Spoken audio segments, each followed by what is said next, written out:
স্যারের মাইক্রোফোনটা মিউট আছে, মিউট। Sorry sir. আচ্ছা, আমরা আলোচনা করব যে জীববিজ্ঞান শব্দটি এসেছে বায়োস এবং লগোস এই দুইটি শব্দ থেকে।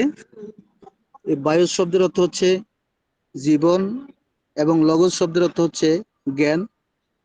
অর্থাৎ বিজ্ঞানের যেই শাখায় জীবন সম্পর্কে আলোচনা করা হয় সেটা হচ্ছে বায়োলজি। আমরা মানব জীবনে বায়োলজি বা জীববিজ্ঞানের কি কি গুরুত্ব আছে সে বিষয়ে জানবো।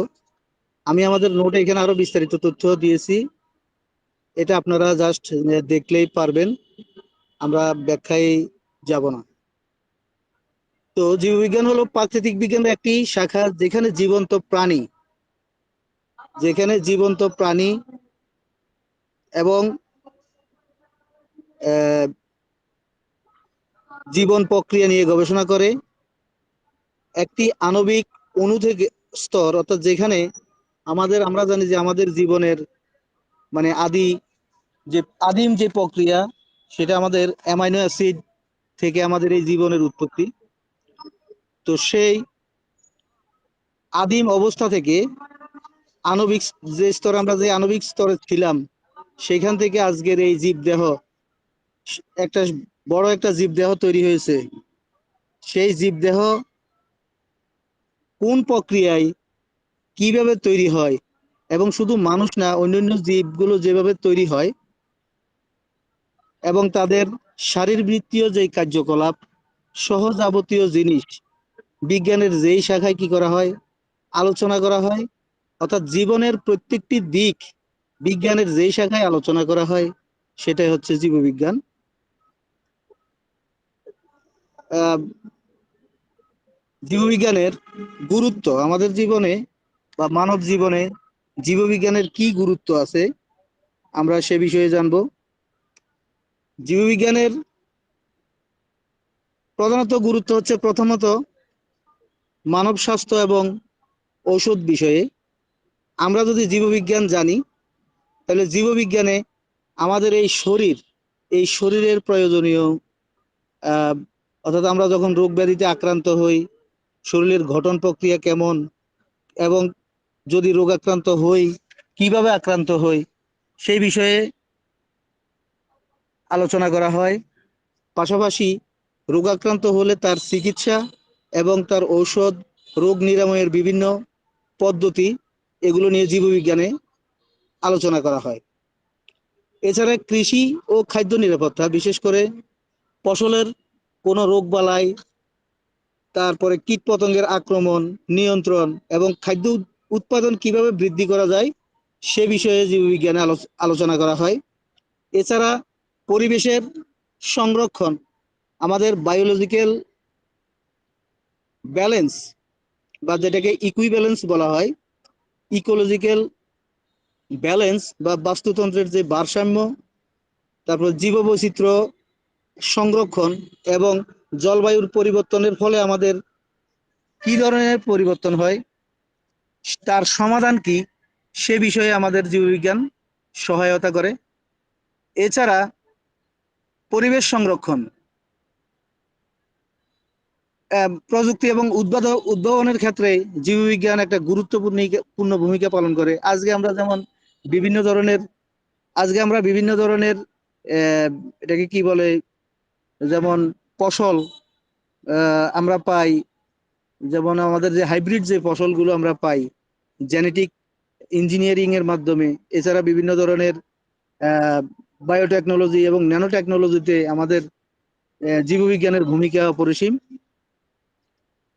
এছাড়া জীবনের উৎস এবং বিবর্তন, আমাদের এটা একটা বিতর্কিত বিষয় যদিও, আমাদের এই জীবনের উৎপত্তি এবং তার বিবর্তনের যে ধারা, অর্থাৎ আহ, আমাদের এই আরো হাজার হাজার বছর আগে আমাদের প্রজাতি কেমন ছিল এবং সেটা কিভাবে বিবর্তিত হয়েছে এবং বিবর্তনের পর কি রূপ ধারণ করেছে, এই সকলের জেনেটিক ইঞ্জিনিয়ারিং। স্যার আমি একটু 1 মিনিট একটু সময় নিচ্ছি। জি জি।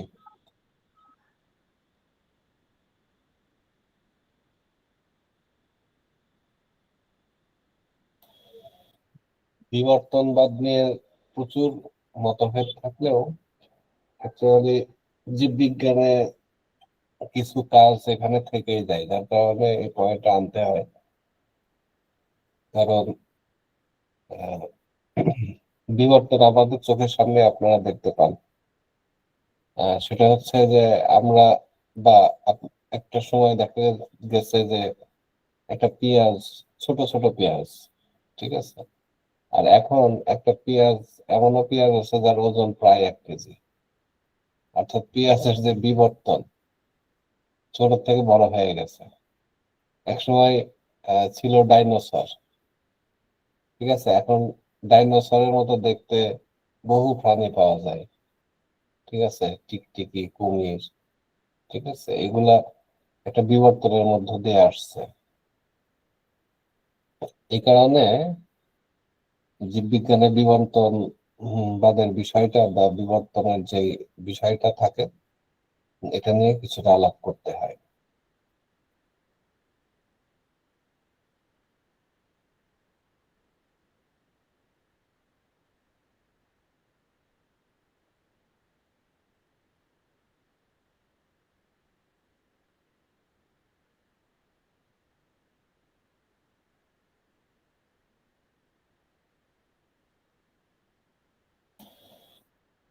স্যারের যেই নোটটা করছেন, উনি যে পিডিএফ ফাইলটা করছেন, এটা আপনাদের দিয়ে দেওয়া হবে। এবং এখানে একটু বিস্তারিত ভাবে আলোচনা আছে। আপনারা যদি মনোযোগ দিয়ে পড়লে পরে আপনারা অনেকে ফ্রি হ্যান্ডেও লিখতে পারবেন। অনেক সময় হয় কি, পরীক্ষার প্রশ্ন আমাদের তো সেট ধরে থাকে 1 2 3, বা একের ক খ গ, ঠিক আছে, ক আর খ কমন পড়ছে, গটা কমন পড়ে নাই। তখন একটা ধারণা থাকলে, আপনারা যারা ক্লাস করতেছেন, আশা করি ফার্স্ট ইয়ার তো এবারে নতুন পরীক্ষা দিবেন, যদিও টেস্ট পরীক্ষা হয়েছে আপনাদের, ফাইনাল পরীক্ষা এবার দিবেন। আশা করি আপনাদের অনেকটা সহজ হয়ে যাবে পরীক্ষার ক্ষেত্রে। স্যার, আপনি কি আসছেন? জি স্যার, আমি এসেছি একটু, মানে কাজের একটু ছিল তো আজকে, আসলেই অনেক ব্যস্ততার মধ্যে দিয়ে গেছে পুরো দিনটা। এই কারণে আজকে দুঃখিত, আমি আসলে ক্লাসটা সম্পূর্ণভাবে মানে মনোযোগ দিয়ে করতে পারতেছি না আর কি। যাই হোক, চেষ্টা করবো তারপরেও ভালোভাবে করার জন্য আর কি।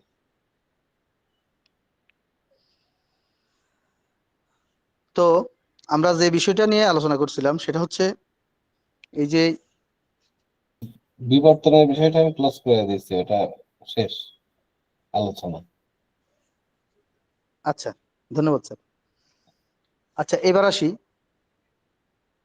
এই যে আমরা জীববিজ্ঞান বা জীব বা জীবন, এই যে জীবন সম্পর্কিত যে আমাদের যেই আহ আলোচনা, আমাদেরকে আগে বুঝতে হবে জীবনটা কি। জীবন হচ্ছে এমন একটা অবস্থা যেটা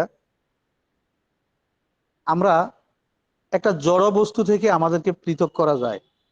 শুধু আমাদেরকে না, একটা উদ্ভিদ, একটা এককোষী প্রাণী, হ্যাঁ, অর্থাৎ যেই ধর্মের কারণে বা যেই গুণের কারণে আমরা বলতে পারবো যে আহ, আমরা ওই জড়বস্তুর মতো না, এই গুণটি আমার মধ্যে আছে, সেটাই হচ্ছে জীবন। আমরা যারা হোমিওপ্যাথি কমিউনিটির স্টুডেন্ট আছি তারা আরো বিস্তারিত জানবো যে এই যে একটা ভাইটাল ফোর্স, বা আমরা যেই শক্তির বলে বেঁচে থাকি, যেই শক্তির বলে আমাকে জীবন্ত বলে মনে হয়, বা আমি কিছু করতে পারি, এই যে শক্তি বা এনার্জি বা ফোর্স, এই ফোর্সটাই হচ্ছে জীবন। অর্থাৎ জীব নির্দিষ্ট প্রক্রিয়ার মাধ্যমে পরিবেশের সাথে মিথস্ক্রিয়া করে এবং নিজেকে রক্ষা করে, বৃদ্ধি পায়, প্রজনন করে এবং পরিবেশের পরিবর্তনের সাথে খাপ খাইয়ে নেয়। অর্থাৎ যেই বৈশিষ্ট্যের কারণে আমি বা আমার মতো জীব বড় হব, পরিবেশের সাথে আমরা মিথস্ক্রিয়া করব, এবং মিথস্ক্রিয়া বলতে আমরা বুঝি ইন্টারাকশন করা, অর্থাৎ পরিবেশের উপর আমার প্রভাব এবং আমার উপর পরিবেশের প্রভাব। যেই প্রক্রিয়া বা যেই এনার্জির বলে আমরা এটা করতে পারবো, যেই এনার্জি বা যেই ফোর্সের কারণে আমরা বড় হব, আমাদের বংশবিস্তার হবে এবং পরিবেশের পরিবর্তনের সাথে নিজেকে খাপ খাইয়ে নিতে পারবো, সেটাই হচ্ছে জীবন। তো যেমন একটা জড়বস্তু, একটা পাথর, সে কখনো বংশবিস্তার করতে পারে না, সে বড় হতে পারে না, এবং আমরা সেটা পারি। এজন্য জীবের একটা বৈশিষ্ট্য আছে, জীবনের বৈশিষ্ট্য আছে। সেই বৈশিষ্ট্যগুলো কি কি, এই বৈশিষ্ট্যের কারণে আমরা পৃথক করতে পারবো যে আসলে জীব বা জীবনটা কি। তো প্রথম হচ্ছে যে বৃদ্ধি। জীবের একটা গুরুত্বপূর্ণ বৈশিষ্ট্য হচ্ছে তার বৃদ্ধি হবে, সে বড় হবে।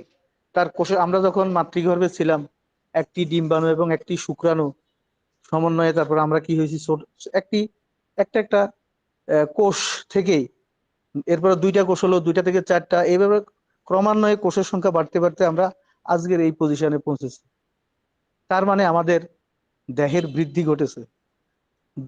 তাহলে যার দেহের বৃদ্ধি ঘটবে না, সে জীব হতে পারে না। এছাড়া জীবের আরেকটি বড় বৈশিষ্ট্য হচ্ছে প্রজনন, বংশবিস্তার করা।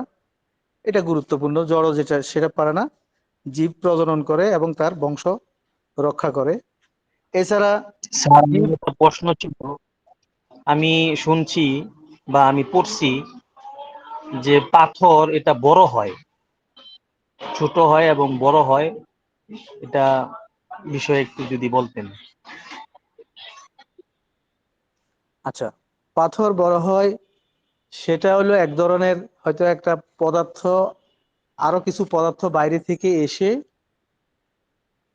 জমাট হয় বা বড় হয়। এই বড় হওয়ার মধ্যে হলো, আমরা যদি পদার্থের আন্তঃআণবিক আকর্ষণ বল ধরি বা আন্তঃআণবিক শক্তি ধরি, সে আন্তঃআণবিক শক্তির বলেই কিন্তু একটা অণুর সাথে একটা অণু যুক্ত হয়ে বড় পদার্থ তৈরি হয়। সেটা এক ধরনের জিনিস। আর এখানে হলো, জীবের ক্ষেত্রে হলো, একটা কোষ থেকে তার সমধর্মী অন্য একটি কোষ তৈরি হবে। আমার কথাটা কি বুঝতে পারছেন? জি, বুঝতে পারছি স্যার। অর্থাৎ নির্দিষ্ট বিভাজন, এই যে আমাদের যেই কোষ বিভাজন যে প্রক্রিয়া, মাইটোসিস, অ্যামাইটোসিস, মিওসিস, হ্যাঁ, এই বিভিন্ন কোষ বিভাজনের একটা নির্দিষ্ট ধাপ আছে, নির্দিষ্ট নিয়ম আছে। ওই নির্দিষ্ট নিয়মেই একটি কোষ থেকে অন্য একটি কোষ তৈরি হয় এবং দেহের বৃদ্ধি ঘটে। অপরপক্ষে জড় বস্তুর ক্ষেত্রে একটি ছোট পাথর থেকে বড় পাথর হওয়ার প্রক্রিয়া হচ্ছে এমন যে আন্তঃআণবিক আকর্ষণ বল দ্বারা তারা পরস্পরের সাথে যুক্ত থাকে এবং একটি ছোট পদার্থ থেকে বড় পদার্থ তৈরি হয়। ওকে। জি। আচ্ছা, এবার আসি, জীবের চলন থাকবে এবং গমন থাকবে, অর্থাৎ জীব মুভমেন্ট করতে পারবে এবং এক জায়গা থেকে এক জায়গায় চলাচল করতে পারবে, নড়াচড়া করতে পারবে। কিন্তু জ্বর সেটা বাইরের কোনো শক্তি ছাড়া জ্বর চলাচল করতে পারে না। একটা বড় বৈশিষ্ট্য। আমাদের প্রশ্ন থাকতে পারে যে তাহলে উদ্ভিদ তো চলাচল করে না, ঠিক আছে না?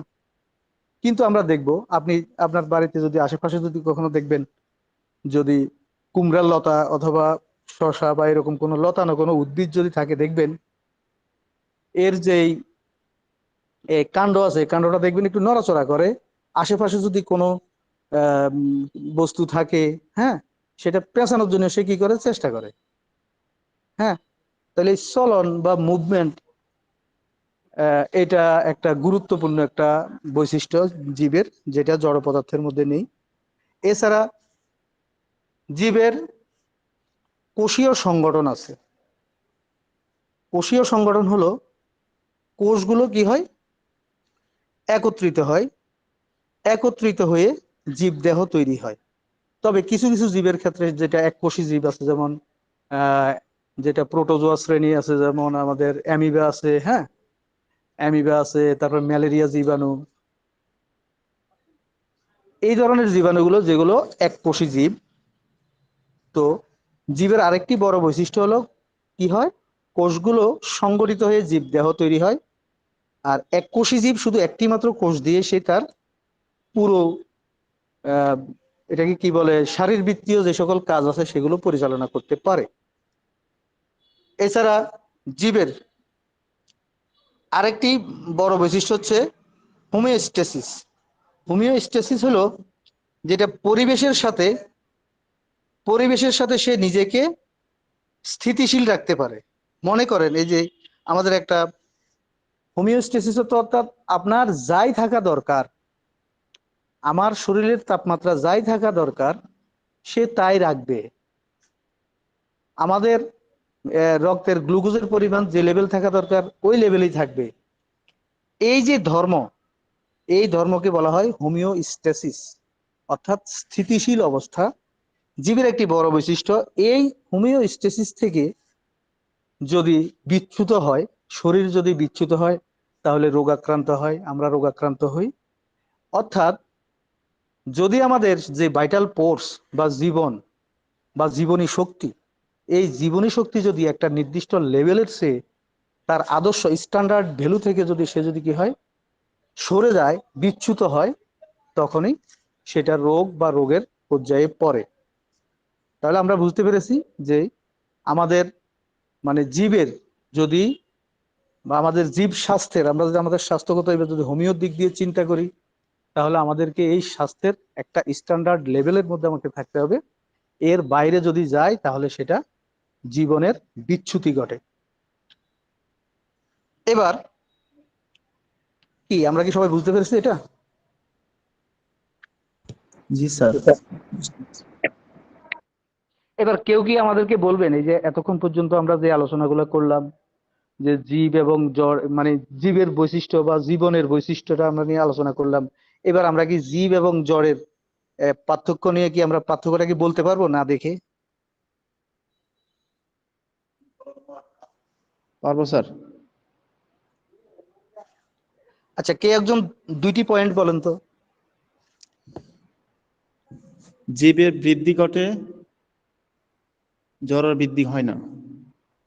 এরপরে হচ্ছে জীব বংশ বিস্তার করতে পারে, এটা এক কোষ থেকে আরেক কোষে মানে জন্ম দিতে পারে, কিন্তু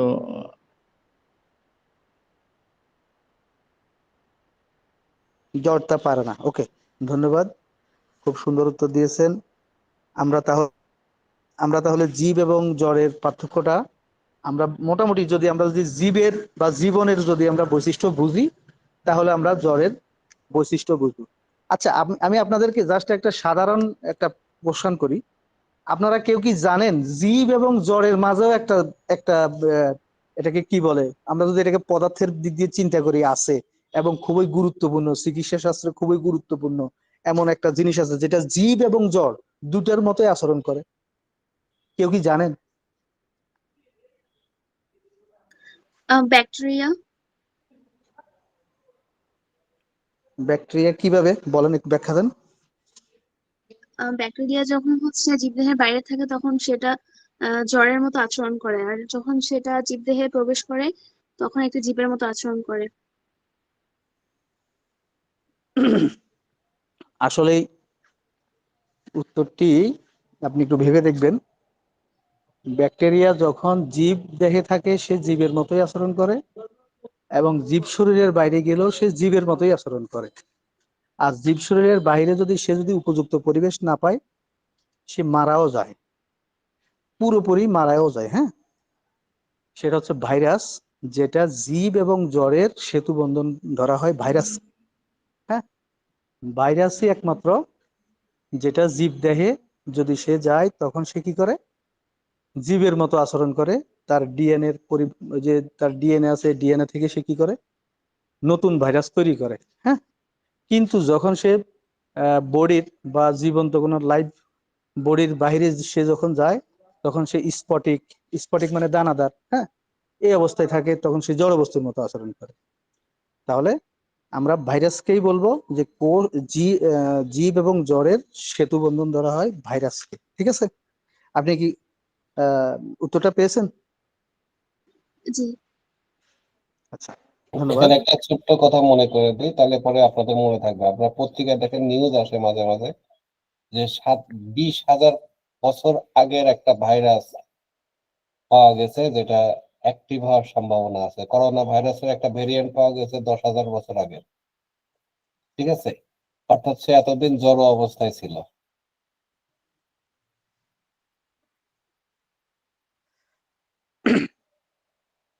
আচ্ছা, তাহলে আমরা জীব এবং জ্বরের পার্থক্য মোটামুটি পারবো আশা করি। এরপরের আলোচনা এরপরের আলোচনায় আমরা যাচ্ছি, সেটা হচ্ছে উদ্ভিদ কোষ এবং প্রাণী কোষের মধ্যে পার্থক্য। আচ্ছা, উদ্ভিদ কোষ এবং প্রাণী কোষের মধ্যে যদি আমরা একেবারে বেসিক পার্থক্যটা ধরে নেই, সেটা হচ্ছে উদ্ভিদ কোষের কোষ প্রাচীর কোষ প্রাচীর আছে, আর প্রাণী কোষের কোষ কোষ প্রাচীর থাকে না। আচ্ছা, প্রাচীরটা কি?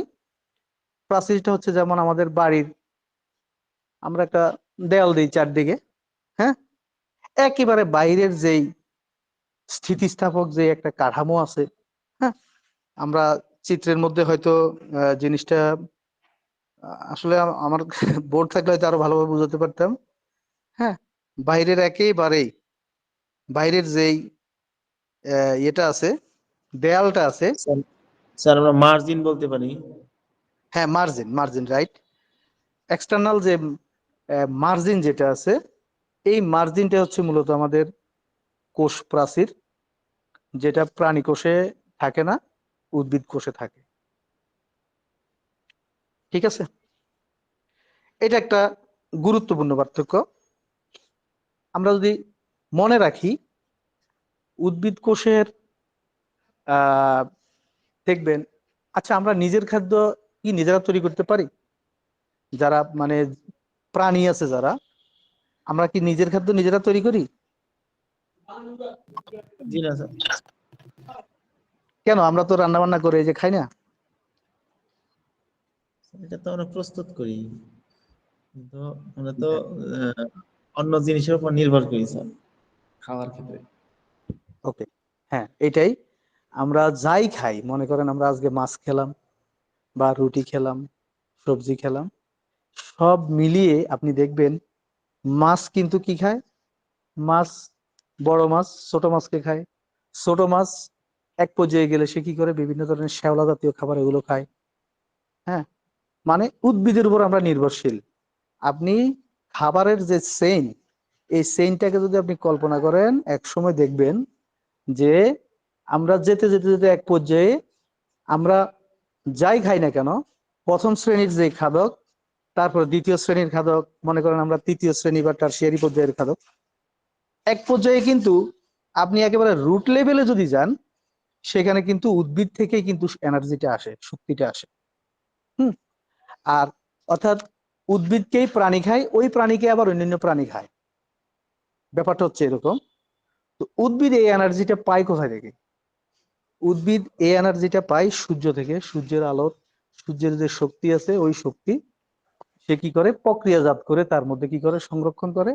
এরপরে আমরা যারা প্রাণী আছি তারা পর্যায়ক্রমিক ভাবে আমরা উদ্ভিদকে খেয়ে ওই শক্তিটাকে আমরা কি করি? আমাদের শরীরে আমরা আনি বা রূপান্তর করি। প্রশ্ন হচ্ছে, উদ্ভিদ সে নিজের শক্তি নিজে তৈরি করতে পারে, কিন্তু আমরা পারি না। এই না পারার একেবারে বেসিক একটা এলিমেন্ট জড়িত, উপাদান, সেটা হচ্ছে প্লাস্টিড। হ্যাঁ, অর্থাৎ উদ্ভিদ কোষে প্লাস্টিড থাকে, আর প্রাণী কোষে প্লাস্টিড থাকে না। এই প্লাস্টিডই কি করে? প্লাস্টিড বাই যে আমরা ছোটবেলা থেকে পড়ে এসেছি যে উদ্ভিদ কি করে?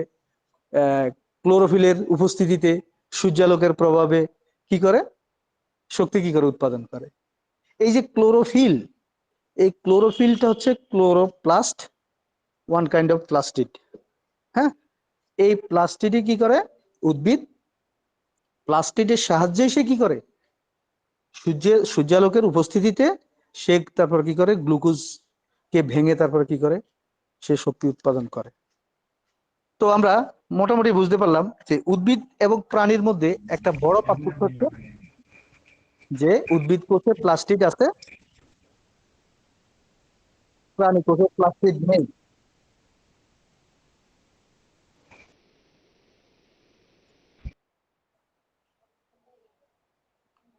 সরি, আপনারা প্রয়োজন তাহলে একটা ছাড়া বড়, সবসময় মিউট করে রাখবেন। তাহলে আমরা শিখলাম যে পার্থক্যের দিক দিয়ে যদি আমরা বিচার করি, তাহলে উদ্ভিদ কি করে, উদ্ভিদের মধ্যে, কোষের মধ্যে, উদ্ভিদের কোষের যে সাইটোপ্লাজম আছে, এই সাইটোপ্লাজমের মধ্যে একটা অংশ হচ্ছে প্লাস্টিড আছে, যেটা প্রাণী কোষে নেই। এরপরে আমরা জানি উদ্ভিদ কোষে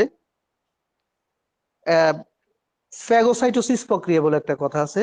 ফ্যাগোসাইটোসিস, এটা আমরা আরো পরের দিকে জানবো, যেহেতু আমরা চিকিৎসা বিজ্ঞানের সাথে জড়িত। ফ্যাগোসাইটোসিস প্রক্রিয়াটা হচ্ছে এরকম, অর্থাৎ কোন একটা খাবার সামনে আসলো, খাবারটাকে চারদিক দিয়ে একেবারে হাত দিয়ে ধরে পেটের মধ্যে ঢুকে ফেলা।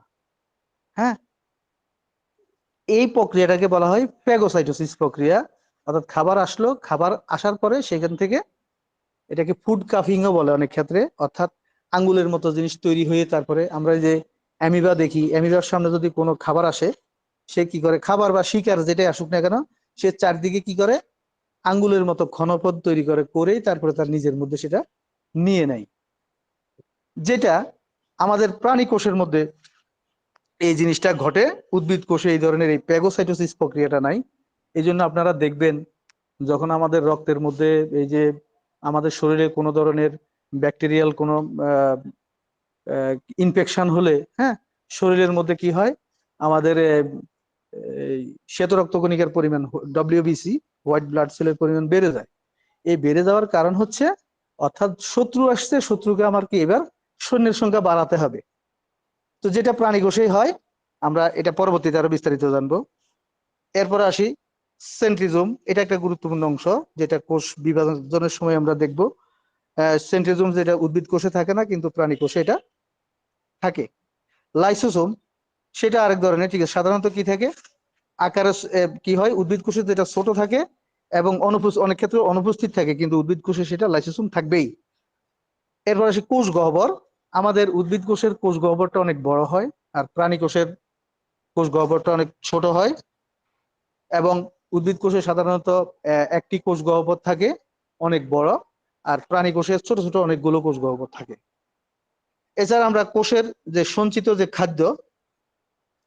খাদ্যটা শ্বেতসার বা কার্বোহাইড্রেট যেটাকে আমরা বলি, এই কার্বোহাইড্রেট হিসেবে কি থাকে, কোষে সঞ্চিত থাকে।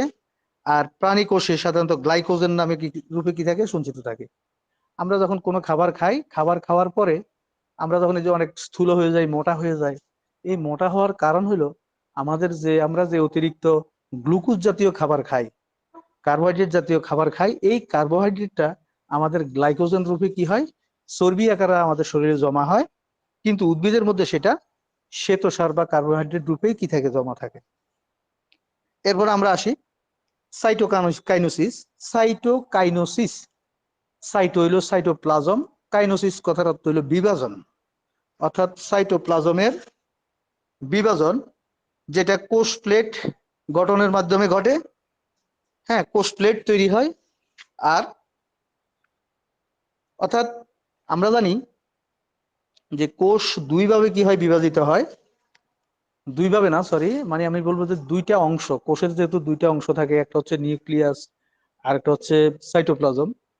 তো সাইটোপ্লাজমের যে বিভাজনটা হয় একটা কোষ থেকে নতুন আরেকটা কোষ তৈরি হওয়ার সময়, এই সাইটোপ্লাজমের এই বিভাজনটাকে বলা হয় সাইটোকাইনোসিস, আর নিউক্লিয়াসের বিভাজনটাকে বলা হয় ক্যারিওকাইনোসিস। হ্যাঁ, তো এই সাইটোপ্লাজমের যখন সাইটোকাইনোসিস ঘটে বা বিভাজন ঘটে, তখন কোষ প্লেট গঠনের মাধ্যমেই ঘটে। আর প্রাণী কোষের ক্ষেত্রে কোষ ঝিল্লি, যে কোষের বাইরের যে পর্দা, যে আবরণ, মেমব্রেন, হ্যাঁ, এই মেমব্রেনের খাঁজের মাধ্যমে কি হয়, তারপর কোষ বিভাজনটা বা এই যে সাইটোকাইনেসিসটা ঘটে। আমরা কি মোটামুটি বুঝতে পেরেছি? এটা আসলে জি স্যার। আমাদের এটা আমাদের আসলে সীমাবদ্ধতা আছে, যেটা সত্যি কথা। মনে করেন আমরা হয়তো বোর্ড থাকলে বা আমাদের, এটা তো আমরা একেবারে প্রাথমিকভাবেই শুরু করেছি। তো সেক্ষেত্রে হয়তো যদি আমরা আশা করি সামনের দিকে আরো আমাদের ক্লাসটাকে পুরোপুরিভাবে আমরা চেষ্টা করবো আরো সুন্দরভাবে ইয়ে করার জন্য,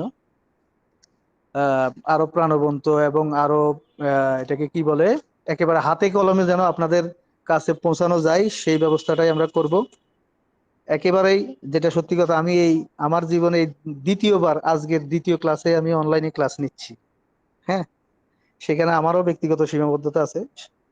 তো এবং এটা আগে থেকেই পরিকল্পনা আছে, কিন্তু হয়তো এটার সাথে আরো আগে ইনভলভ হলে হয়তো আমি আরো ভালো কিছু করতে পারতাম। যাক, তারপর আমি নিজেকে মোটামুটি ধন্য মনে করছি যে এই হোমিও ডাইজেস্টের এরকম একটা প্রোগ্রামে ইনভলভ হতে পেরেছি এবং আপনাদেরকে পেয়েছি। তো এরপরে আহ আমরা এবার আসবো যে আমাদের যে দেহকোষ এবং জনন কোষ কি। আমরা একটা জিনিস আহ মাথায় রাখতে হয়, সেটা হচ্ছে, আমরা সংক্ষেপে বলি। মনে করেন একটা আহ কুমড়া থেকে বা কুমড়া গাছ থেকে কুমড়াই হবে, কুমড়া গাছ থেকে কিন্তু লাউ গাছ হবে না। কেন হবে না? কারণ আমরা জানি যে আমাদের যে জীবের একেবারে বৈশিষ্ট্য, তার বিভিন্ন আচরণ, শারীরিক আকৃতি, এমনকি এই যে আমাদের যে চুলের রং, চোখের যে আমাদের কর্নিয়ার, আমাদের যে বিভিন্ন ধরনের রঙের, এই পার্থক্যের মূলে রয়েছে মূলত আমাদের ক্রোমোজোম। তো এই ক্রোমোজোমই নির্ধারণ করে যে এই জীব কোন প্রকৃতির বা কি হবে। এখন মনে করেন, সাপোজ আমরা ধরে নিলাম একটা কুমড়াতে বা একটা কুমড়ার কোষে 100 জোড়া, 100টি ক্রোমোজোম আছে। তার মানে এই কুমড়া থেকে বা যে বাচ্চাটা হবে তারও তো 100টি ক্রোমোজোম থাকা দরকার, নাকি? এখন যখন একটি কুমড়ার জেনারেশন তৈরি হবে, সেক্ষেত্রে তার, আমরা যদি পুরুষ কুমড়া ধরি, ফুল ধরি, হ্যাঁ, ওই ফুল থেকে যদি 100টি কোষ আসে, এবং যে মা কুমড়া আছে বা যেটাকে আমরা বলবো যে স্ত্রী কুমড়া, হ্যাঁ, সেখান থেকে যদি 100টা আসে, তাহলে আমাদের যে নতুন শরীরটা তৈরি হবে, সেখানে ক্রোমোজোম সংখ্যা কত হয়ে যাবে? 200 হয়ে যাবে না? তখন কি সেটার কুমড়া থাকবে? হ্যাঁ। তখন কি সেটার না। কুমড়া থাকবে? তখন সেটা কুমড়া থাকবে না। না স্যার। তাহলে আমাদের কি কি করা প্রয়োজন? অর্থাৎ আমাদের যেই পুরুষ কুমড়া, ওই পুরুষ কুমড়া থেকে আমাদেরকে তার বৈশিষ্ট্য যদি ঠিক রাখতে হয়, তাহলে সে এমন কোষকে সাপ্লাই দিবে যার মধ্যে কি থাকে, যার মধ্যে 50টি কি থাকবে, ক্রোমোজোম থাকবে। আবার যে মা কুমড়া আছে, সেও সেম, সে তার মধ্যে 100টি আছে, ঠিক আছে, কিন্তু সে সাপ্লাই দিতে হবে কয়টি? 50টি। তাহলে কি হবে? 50-এ 100 হবে, এবং তাদের বৈশিষ্ট্যের কি হবে? হবে। বাচ্চা তৈরি হবে। আমি কি ব্যাপারটা বুঝাইতে পেরেছি? জি স্যার। আচ্ছা, তাহলে এখন প্রশ্ন হচ্ছে, এই যে দেখেন, আমাদের বংশ বিস্তারের জন্য আমরা যেই নতুন যেই কোষ দিয়ে আমরা কি করি, বংশ বিস্তার করি, সেই কোষগুলোর আচরণ বা স্ট্রাকচার বলেন বা ক্রোমোজোম সংখ্যা বলেন, আর তার স্বাভাবিক শরীরের অন্যান্য কোষ, সেগুলো তো ভিন্নই হবে। ভিন্ন হবে না? অবশ্যই ভিন্ন হবে। এই যে যেগুলো শরীরের অন্যান্য কি করে, বৃদ্ধি ঘটায়, সেগুলোকে আমরা বলি দেহকোষ। আর যে সকল কোষ আমাদের নতুন জেনারেশন তৈরি করবে, বংশ বৃদ্ধি করবে, প্রজননে অংশ নেবে, তাদেরকে আমরা বলবো জনন কোষ। তার মানে আমরা এখান থেকে শিখলাম যে জনন কোষের ক্রোমোজোম সংখ্যা সব সময় দেহকোষের ক্রোমোজোমের চেয়ে কি হবে? অর্ধেক হবে। কি সবাই কি বুঝতে পেরেছেন এটা? জি স্যার। আচ্ছা, গুড। তাহলে এবার আসি, এই আমাদের এই দেহকোষ এবং আমাদের প্রজননে যে অংশ নেয় যে জনন কোষ, এটার মধ্যে মূল পার্থক্যটা কোন জায়গায়?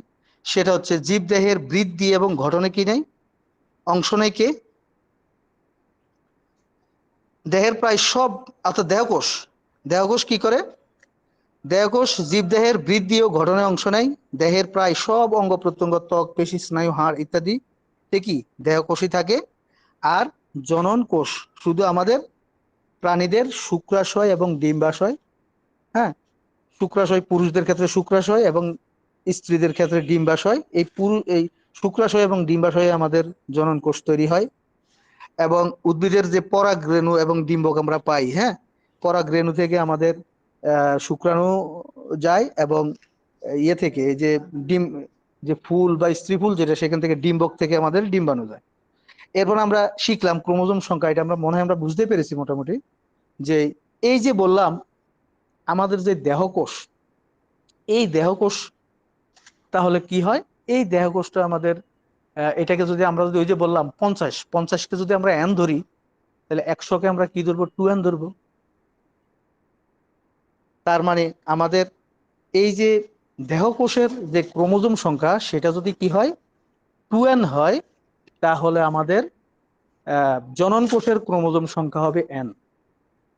এই যে n সংখ্যক ক্রোমোজোমের যে কোষ, আবার বলি, যে জনন কোষ, এই জনন কোষকে আমরা বলি হ্যাপ্লয়েড।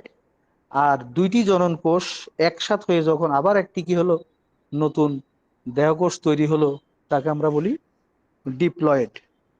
তাহলে আমরা হ্যাপ্লয়েড বলতে আমরা সিঙ্গেলকে বুঝবো, আর ডিপ্লয়েডকে আমরা ডাবল বলতে আমরা ডিপ্লয়েডকে বুঝবো।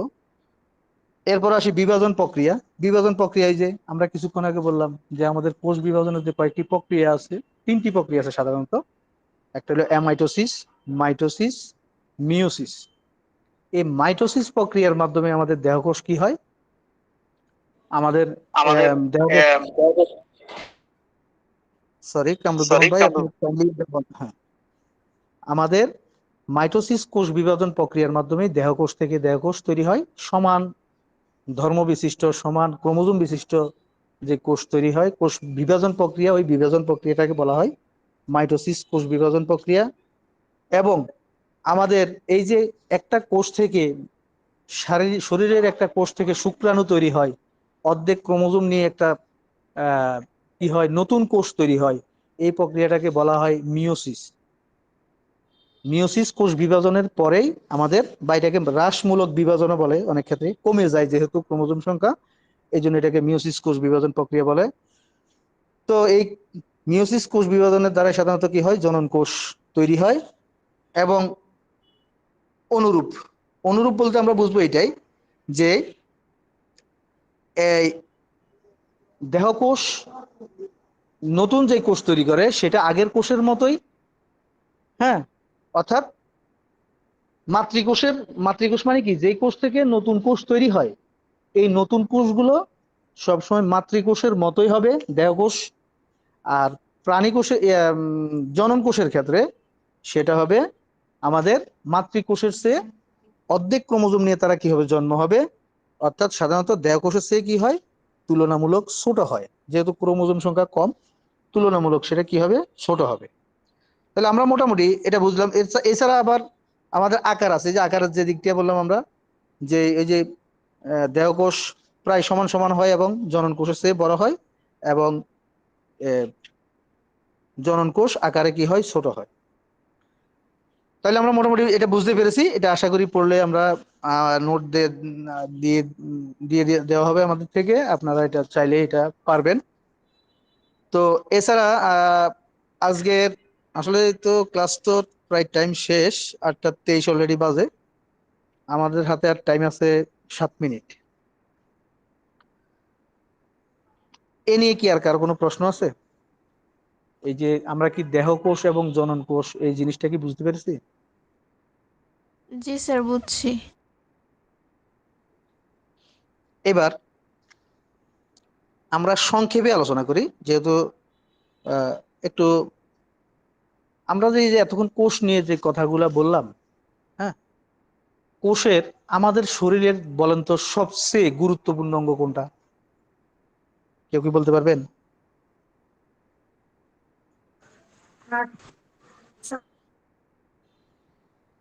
সরি, আচ্ছা, ত্বক। ত্বক আমাদের গুরুত্বপূর্ণ না? আচ্ছা, ত্বক যদি কেটে যায় তাহলে কি মানুষ বাঁচে?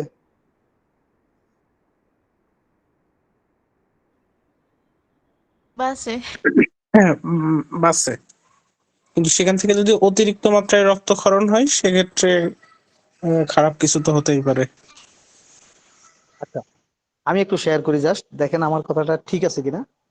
আমরা যদি মনে করি যে আমাদের শরীরের সবচেয়ে যে গলা থেকে উপরের এই অংশটাই সবচেয়ে বেশি গুরুত্বপূর্ণ,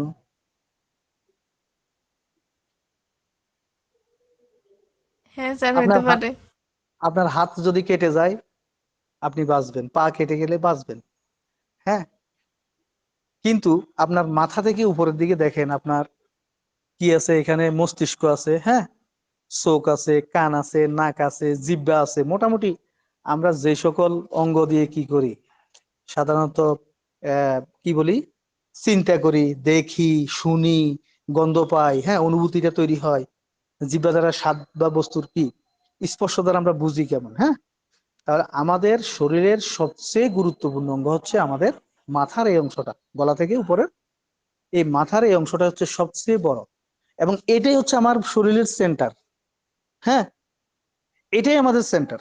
ঠিক কোষের মধ্যেও এই যে কোষের একটা সেন্টার আছে, এই সেন্টারের নাম হচ্ছে নিউক্লিয়াস। তাহলে আমি কি বুঝাতে পারছি? জি স্যার।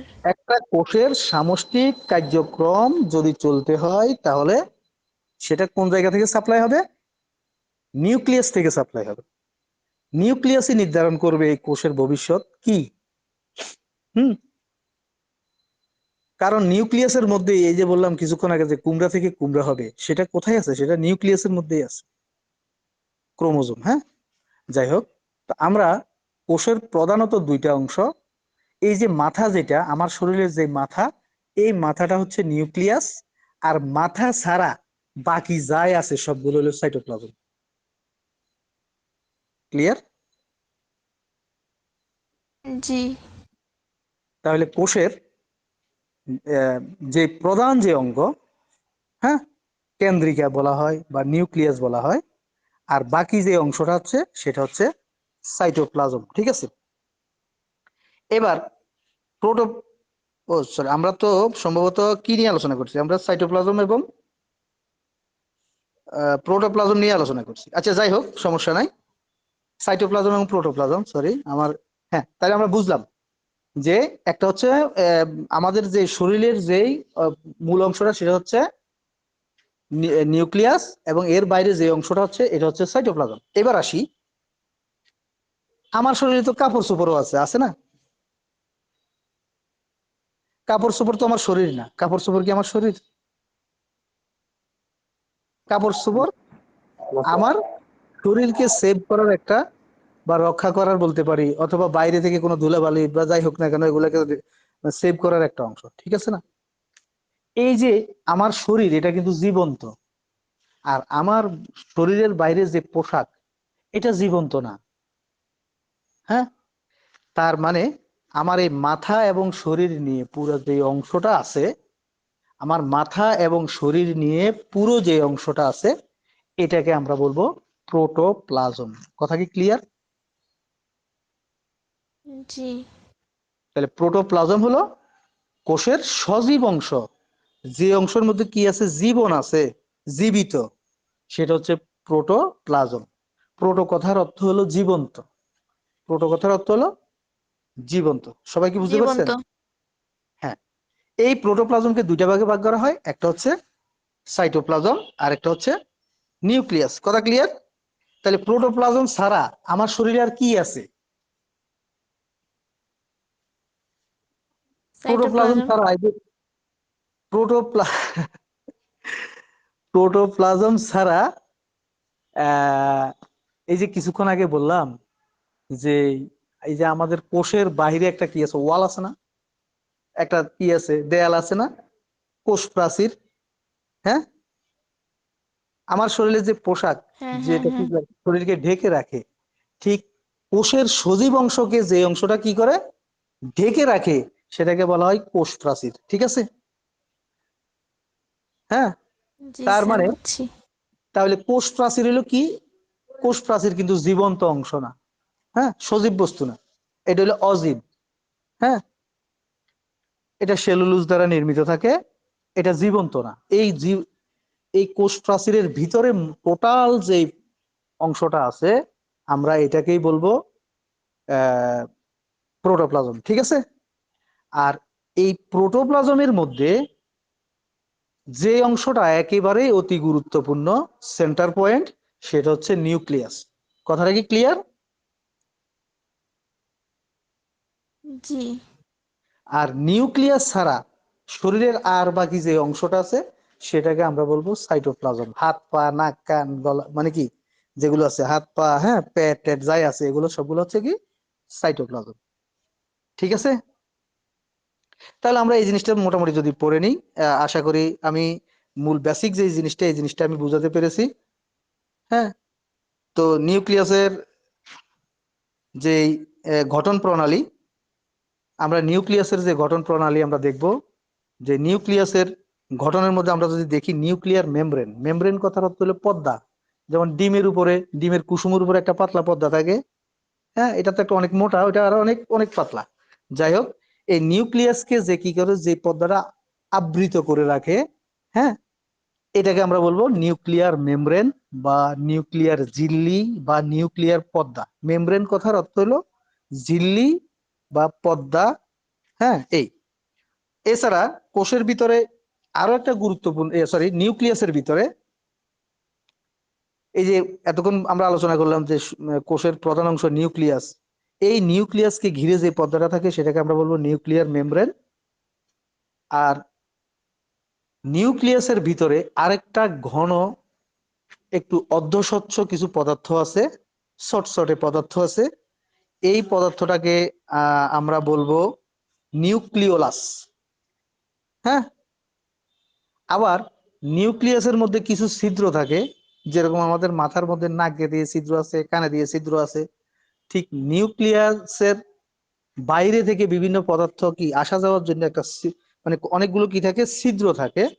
হ্যাঁ,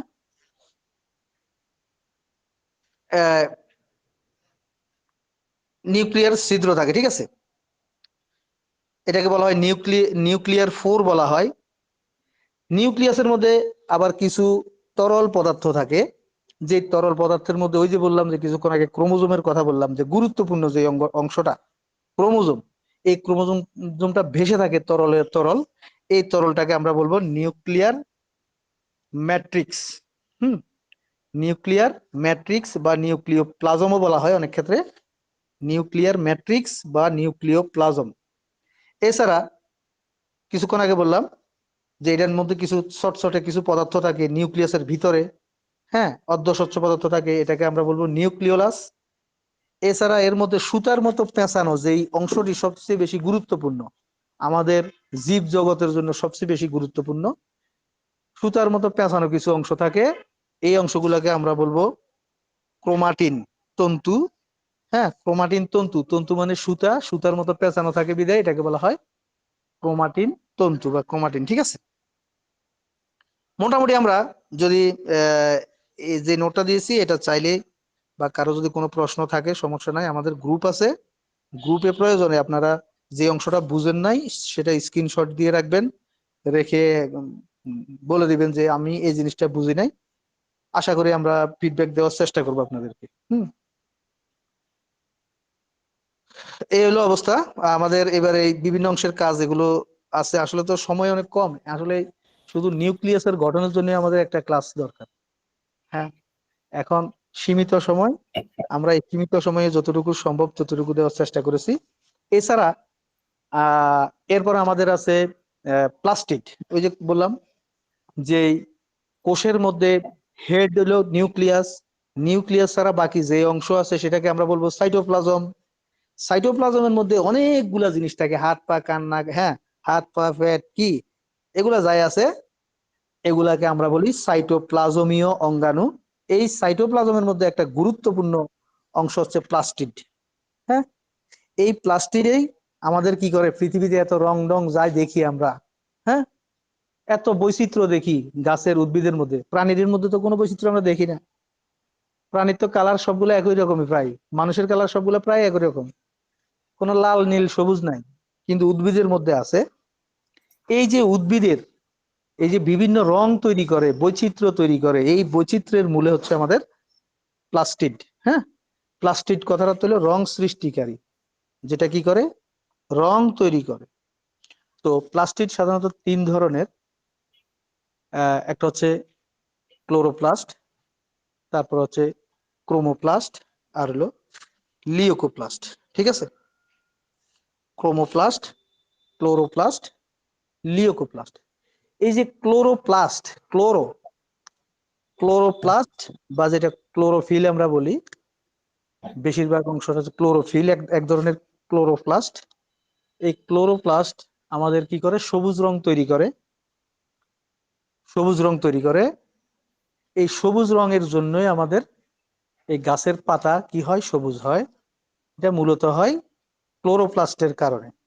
এছাড়া ক্লোরোপ্লাস্ট ছাড়া আমাদের আরো এক ধরনের কি আছে, প্লাস্টিড আছে, যেটা সবুজ ছাড়া অন্য রং তৈরি করে, সেটা হচ্ছে ক্রোমোপ্লাস্ট।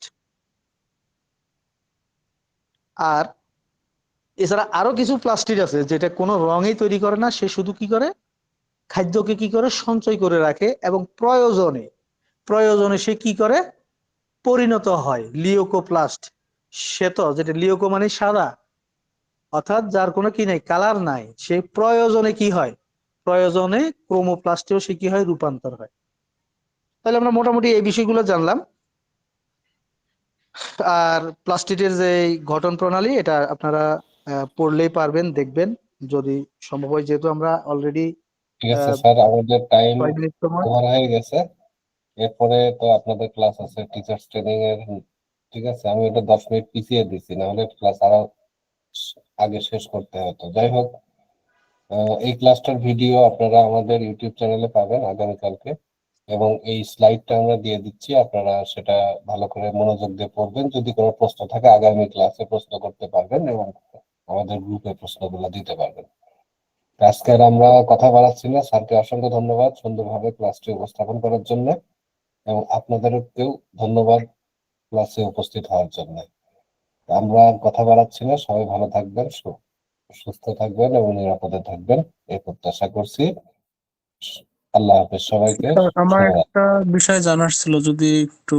আজকে আজকে একদমই সময় নেই আমাদের, 8টা 40-এ আমাদের আরেকটা ক্লাস আছে, টিচারদের ট্রেনিং এর ক্লাস। এই জন্য আমরা আজকে সময় দিতে পারতেছি না।